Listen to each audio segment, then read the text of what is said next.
My name is Daniel Carter. For most of my life, I believed success was measured by numbers.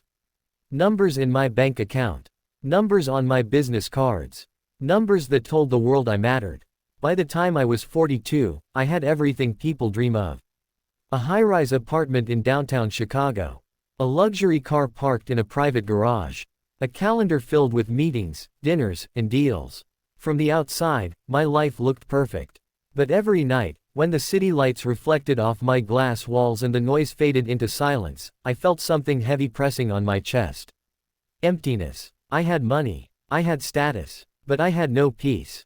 One winter evening changed everything.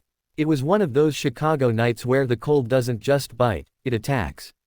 The wind sliced through the streets like knives, and even the streetlights seemed tired. I had worked late, as usual. Another deal closed. Another victory that felt hollow.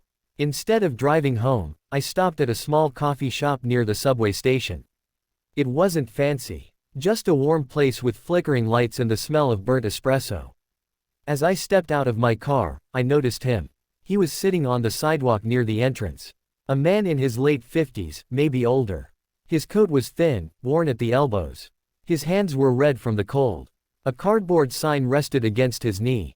It read, "Just trying to stay warm. God bless." I looked at him for a second. Then I looked away. I told myself what I always told myself. Someone else will help. I'm tired. I worked hard for what I have. I walked toward the coffee shop.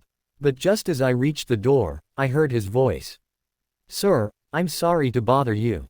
I turned back, annoyed without wanting to be. "Yes," I said, my tone sharp. He didn't ask for money. He simply said, "Would you mind, just a cup of hot coffee?" My hands won't stop shaking. I hesitated. Inside my wallet were crisp bills. Enough to change his night. Enough to barely affect my life. Still, I hesitated. Then something inside me cracked. I nodded. "Yeah, sure." I ordered a large coffee and, without thinking too much, added a sandwich. When I handed it to him, our fingers touched. His hands were ice cold. "Thank you," he said, his voice breaking. "You don't know what this means." I shrugged. "It's nothing." But he looked at me and said something I'll never forget. "It's never nothing, when someone sees you." I walked away quickly, uncomfortable. That should have been the end of it. It wasn't. The next night, I saw him again.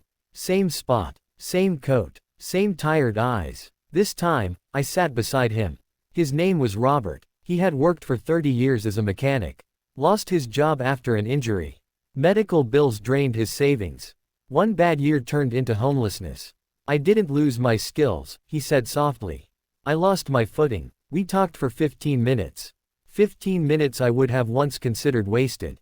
But for the first time in years, I felt present. The next day, I brought him gloves.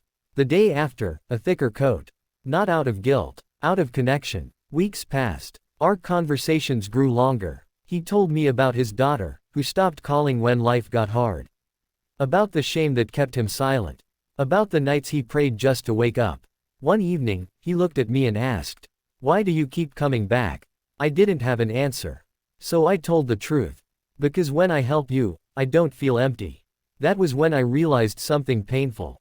I wasn't saving him. He was saving me. I used my contacts to get Robert a temporary job at a repair shop. Nothing fancy. Just a chance. The owner hesitated, then agreed. 2 months later, Robert had a steady paycheck. 3 months later, a small apartment. 6 months later, a smile that reached his eyes. On the day he got his apartment keys, he hugged me. Not the polite kind. The kind that says thank you for not giving up on me. I stood alone in my car afterward and cried. Not because I was proud. But because I finally understood. Success without kindness is just noise. Money without meaning is just paper. A life without compassion is just survival. That night, I went home to my glass apartment. And for the first time, it didn't feel empty. Now, when people ask me what changed my life, I don't talk about business strategies or investments. I tell them about a cup of coffee. On a cold night. Given to a man the world had stopped seeing. One small act. One changed life. Actually, two.